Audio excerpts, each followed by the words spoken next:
bir tutumları var. Parti kapatmaya karşı olduklarını söylüyorlar. Kendileri zaten gerekli açıklamaları daha sonra yapacaklar. Bizim açımızdan da bu görüşmeler Türkiye'de demokrasi güçlerinin bu zor dönemi aşma konusunda bir araya gelmesi, diyalog içinde olmaları bakımından önemlidir. Çalışmalarımızı bu çerçevede devam ettireceğiz.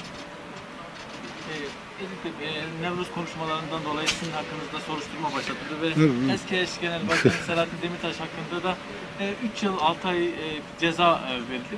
Bunları nasıl değerlendiriyorsunuz? Yani bunlar artık rutin durumlar, adi vaka sayılır.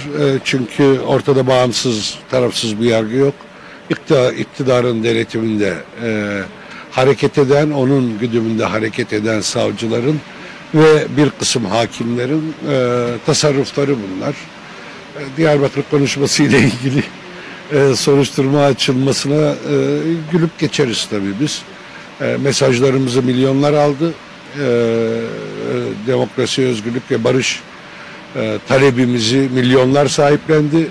Bu soruşturmaların tarihte küçücük bir nokta kadar bir değeri olmayacaktır.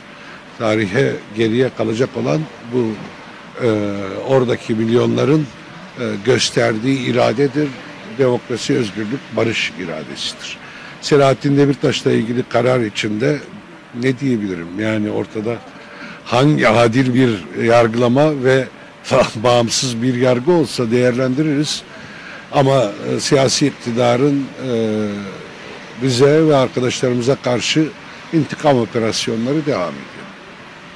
Teşekkür ederiz. Teşekkürler. İyi akşamlar. İyi akşamlar. Tekrar hoşça kalın.